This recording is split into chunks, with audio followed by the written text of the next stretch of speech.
ઓહો.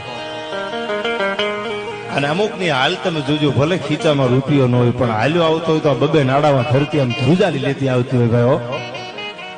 ઈ કઈક કરીએ કે આ નક્કી રાખવું તમારે.